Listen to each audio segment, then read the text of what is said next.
Minimum pension limit ప్రస్తుతమున్న రూపాయలు 1,000 నుంచి పెంచే అవకాశం ఉంది. పదవీ విరమణ సమయంలో పెన్షన్ ఫండ్ నుంచి పాక్షిక ఉపసంహరణకు ఈపీఎఫ్ పార్షియల్ విత్డ్రాల్ కూడా అనుమతించొచ్చు. నెలవారీ ఆదాయం 15,000 రూపాయలు కంటే ఎక్కువ ఉన్నవారి కోసం కూడా ఈ పథకాన్ని ఆకర్షణీయంగా మార్చాలన్న ప్రతిపాదన టేబుల్పై ఉంది. పోర్టల్ ద్వారా విత్డ్రా ఫెసిలిటీ మధ్యతరగతి, దిగువ మధ్య తరగతి వర్గాలకు చెందిన ఈపీఎఫ్ చందాదార్ల కోసం ఈపీఎఫ్ఓ వ్యవస్థను సమర్థవంతంగా ఆకర్షణీయంగా మార్చాలని కేంద్ర కార్మిక ఉపాధి శాఖ మంత్రి మన్సుఖ్ మాండవీయ మంత్రిత్వ శాఖకు ఈపీఎఫ్ఓ అధికారులకు సూచించారు. ను బ్యాంక్ తరహాలో మార్చాలని భారత ప్రభుత్వం భావిస్తోంది.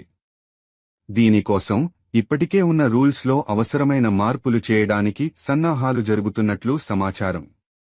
టైమ్స్ ఆఫ్ ఇండియా రిపోర్ట్ ప్రకారం వైద్య అత్యవసర సమయాల్లో, వివాహాలు, పిల్లల చదువుల కోసం ఈపీఎఫ్ పోర్టల్ ద్వారానే డబ్బును సులభంగా విత్డ్రా చేసుకునేందుకు అనుమతించాలని, దీనికోసం మెరుగైన మార్పులు చేయాలని ప్రభుత్వం యోచిస్తోంది.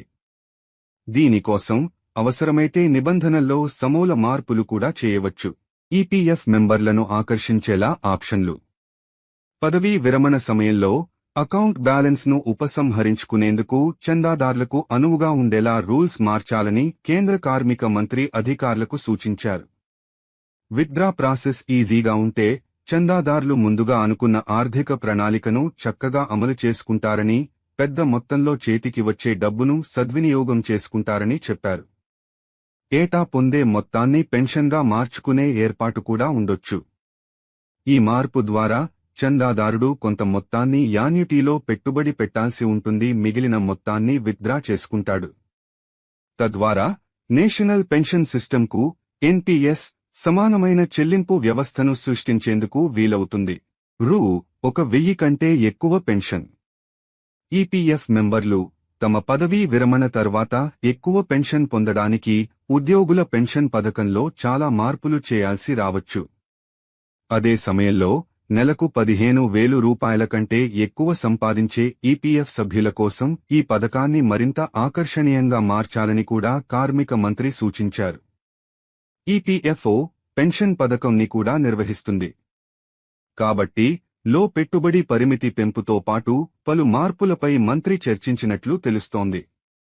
ప్రస్తుతం employee provident fund employee pension scheme కోసం ఉద్యోగి ప్రతి నెలా తన బేసిక్ పేలో 12% పెట్టుబడిగా పెడుతున్నాడు. ఆ కంపెనీ యాజమాన్యం కూడా అదే మొత్తాన్ని ఉద్యోగి ఖాతాలో జమ చేస్తోంది. భవన నిర్మాణ కార్మికుల పేరుతో వివిధ రాష్ట్రాలు వసూలు చేసి నిరుపయోగంగా పడి ఉన్న నిధులను ఉపయోగించుకోవాలని మంత్రిత్వ శాఖ పరిశీలిస్తోంది. ప్రస్తుతం రాష్ట్రాల దగ్గర దాదాపు 75,000 కోట్ల రూపాయలు ఫండ్ ఉంది. ఈ డబ్బును ప్రావిడెంట్ ఫండ్ కార్పస్తో పాటు పెన్షన్ కోసం ఉపయోగించే అవకాశం ఉంది. బేసిక్ సాలరీ రూ. 1,50,000 ఉన్న రూ. 1,00,00 ప్రతి నెలా పెన్షన్ పొందవచ్చు. అయితే ఈ పథకం ద్వారా లాభాలు పొందాలంటే కనీసం 10 సంవత్సరాలు ఇందులో పెట్టుబడి పెట్టాలి. 58 ఏళ్లు పైబడిన సభ్యులకు ఈ పెన్షన్ పొందే అర్హత ఉంటుంది. బేసిక్ సాలరీ లిమిట్ పెంచే యోచనలో కేంద్రం. నిత్యావసరాల ధరలు వేగంగా పెరుగుతున్న క్రమంలో ఈపీఎఫ్ఓ బేసిక్ పే లిమిట్ రూ. 1,50,000 నుంచి రూ. 2,10,000 పెంచాలని కేంద్ర ప్రభుత్వం భావిస్తున్నట్లు ఇటీవలే కేంద్ర లేబర్ మంత్రి మన్సుఖ్ మాండవీయ సూచించారు. 2025 సంవత్సరం నుంచి బేసిక్ సాలరీ పెరిగే అవకాశం ఉంది. ఉదాహరణకు మోహన్ అనే వ్యక్తి జనవరి 2015లో ఉద్యోగంలో చేరితే కంపెనీ ఆ సమయంలో అతనికి బేసిక్ సాలరీ రూ. 1,50,000గా నిర్ణయించింది. ఇప్పుడు కేంద్ర ప్రభుత్వం జనవరి 2025 నుంచి బేసిక్ సాలరీ కనీసం రూ. 2,1,000 ఉండాలని నిబంధన చేస్తే మోహన్ 35 ఏళ్లు ఉద్యోగం చేసిన తరువాత అతనికి పెద్ద మొత్తంలో పెన్షన్ లభిస్తుంది. ప్రతి నెల రూ. 1,000 పెన్షన్ ఎలా పొందాలో ఫార్ములా ప్రకారం చూద్దాం. Employees pension scheme EPS average pensionable salary pensionable service 70. ఉదాహరణకు మోహన్ సర్వీస్ మొదటి భాగం చూస్తే జనవరి 2015 నుంచి డిసెంబర్ 2024 10 పూర్తవుతుంది. దీంతో బేసిక్ పే లిమిట్ రూ. 1,5000. మోహన్ రెండో పార్ట్ సర్వీస్లో జనవరి 2025 నుంచి డిసెంబర్ 2049 25 సంవత్సరాలు. బేసిక్ పే లిమిట్ రూ. 2,1000.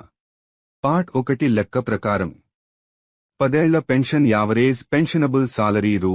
1,5000. పెన్షనబుల్ సర్వీస్ 10 సంవత్సరాలు.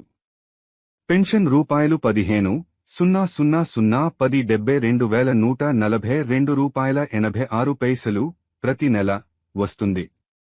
పార్ట్ 2 లెక్క ప్రకారం 25 సంవత్సరాలకు పెన్షన్ కాలిక్యులేట్ చేయాలి. యావరేజ్ పెన్షనబుల్ సాలరీ రూ.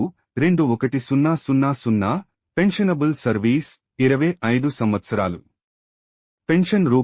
21,000 ప్రతి నెల వస్తుంది.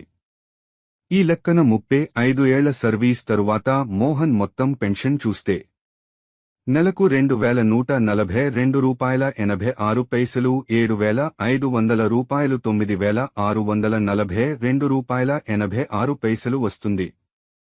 మోహన్ రిటైర్ అయిన తరువాత అతనికి పెన్షన్ రూ. 1,000 ప్రతి నెల అందుతుంది. కంపెనీలు తమ ఉద్యోగుల ప్రావిడెంట్ ఫండ్ ఖాతాల నుండి డబ్బును దొంగిలించిన సంఘటనలు చాలా ఉన్నాయి.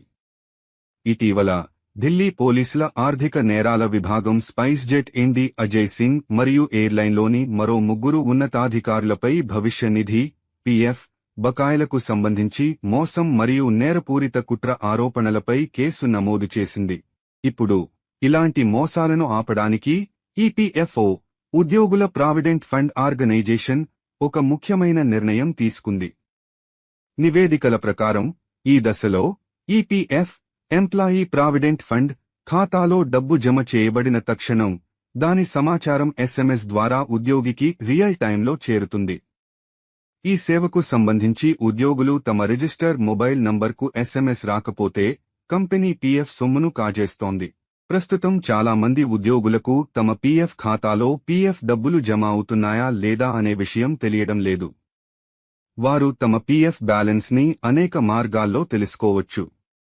ఇప్పటి వరకు పీఎఫ్ డిపాజిట్ల స్థితిని రియల్ టైంలో చూడటానికి ఎటువంటి పరిష్కారం అందుబాటులో లేదు. నివేదికల ప్రకారం ఈ క్రమరాహిత్యాన్ని అధిగమించడానికి ఈపీఎఫ్ఓ కూడా బ్యాంకుల లాగానే దాని ఐటీ వ్యవస్థలో మార్పులు చేస్తోంది. చాలా కంపెనీలు జీతం నుండి ఉద్యోగి పీఎఫ్ డబ్బును మినహాయించాయి కానీ వారి పీఎఫ్ ఖాతాలలో జమ చేయడం లేదు. ఇది ఉద్యోగికి అపార నష్టం కలిగిస్తుంది. ఈపీఎఫ్ఓ యొక్క పని కూడా పెరుగుతుంది ఎందుకంటే ఇది ఈ అభ్యాసానికి సంబంధించి అనేక ఫిర్యాదులను అందుకుంటుంది. ఉద్యోగి తమ పీఎఫ్ బ్యాలెన్స్ను చెక్ చేసుకోవడం ఎలా? ప్రస్తుతం మీరు మీ పీఎఫ్ బ్యాలెన్స్ను 4 మార్గాల్లో చెక్ చేసుకోవచ్చు. అవి ఏమిటంటే: వెబ్సైట్ నుండి నేరుగా సహాయం పొందండి. మీ పీఎఫ్ బ్యాలెన్స్ను ఆన్లైన్లో తనిఖీ చేయడానికి ఈపీఎఫ్ పాస్బుక్ పోర్టల్పై క్లిక్ చేయండి. యూఏఎన్, యూనివర్సల్ అకౌంట్ నంబర్ మరియు పాస్వర్డ్ ద్వారా లాగిన్ చేయండి. లాగిన్ అయిన తర్వాత డౌన్లోడ్ లేదా వ్యూ పాస్బుక్ ఎంపికలపై క్లిక్ చేయండి. ఇలా చేసిన తర్వాత మీరు బ్యాలెన్స్ని తనిఖీ చేసే పాస్బుక్ తెరవబడుతుంది. ఉమంగ్ యాప్ ద్వారా బ్యాలెన్స్ తెలుసుకోవచ్చు. ఉమంగ్ యాప్ను డౌన్లోడ్ చేసి పై క్లిక్ చేయండి. ఇప్పుడు ఎంప్లాయీ సెంట్రిక్ సర్వీసెస్ ఎంపికను క్లిక్ చేయండి.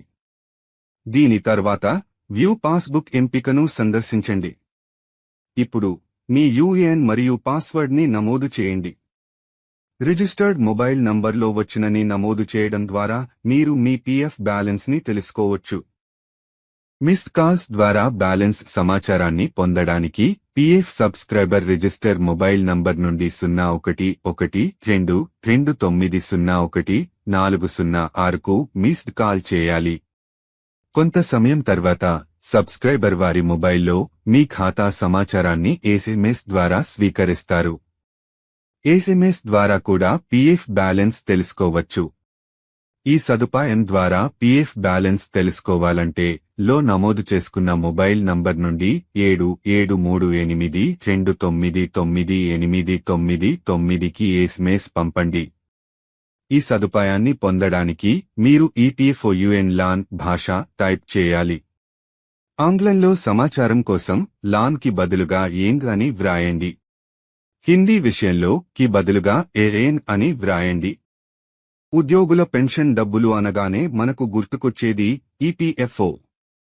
మహారాష్ట్రలోని జల్గావ్లో ఉన్న ఈపీఎఫ్ఓ ఆఫీసు రీజియల్ హెడ్ నుంచి ఒక కంపెనీకి 2024 జూలై 31న ఒక ఈమెయిల్ అందింది. మీరు 2023 మార్చిలో ఉద్యోగులకు చెల్లించాల్సిన దాదాపు 2 లక్షల రూపాయలు పీఎఫ్ అమౌంట్ను పే చేయకుండా డీఫాల్ట్ అయ్యారు. ఈ అంశంపై దర్యాప్తునకు ఆడిట్ ఆఫీసర్ను నియమిస్తాం. ఆయనే తదుపరి విచారణ నిర్వహిస్తారు అని ఈమెయిల్లో ప్రస్తావించారు. చివరకు ఆడిట్ ఆఫీసర్ సదరు కంపెనీ వద్దకు చేరుకుని దర్యాప్తు మొదలుపెట్టాడు. విచారణ ప్రక్రియ ముగిసిన అనంతరం ఆడిట్ ఆఫీసర్ నేరుగా కంపెనీ నిర్వాహకుల్లో ఒకరికి కాల్ చేసి రూ. 50,000 లంచం అడిగాడు. లంచం డబ్బులిస్తే లెక్కలన్నీ చెప్పిన ప్రకారం సవరిస్తానని హామీ ఇచ్చాడు. అయితే కంపెనీ నిర్వాహకుడు బేరమాడాడు. చివరకు రూ. 25,000 డబ్బును పుచ్చుకుని కంపెనీ ట్రాక్ రికార్డులో సవరణలు చేసేందుకు ఆడిట్ ఆఫీసర్ ఒప్పుకున్నాడు. ఎక్కడ, ఏ టైంలో రూ. 25,000 ఇవ్వబోతున్నారనే దానిపై సదరు వ్యక్తులు సీబీఐకి సమాచారాన్ని అందించారు. అనంతరం లంచం పుచ్చుకుంటున్న ఆడిట్ ఆఫీసరును సీబీఐ అధికారులు రెడ్ హ్యాండెడ్గా పట్టుకున్నారు. ఆ వెంటనే ఆడిట్ ఆఫీసర్కు సంబంధించిన ఆఫీసు అడ్రస్ జల్గావ్, ఇంటి అడ్రస్ నాసిక్ లను సీబీఐ బుధవారం జల్లెడ పట్టింది. కొన్ని కీలక డాక్యుమెంట్లను అక్కడ స్వాధీనం చేసుకుంది.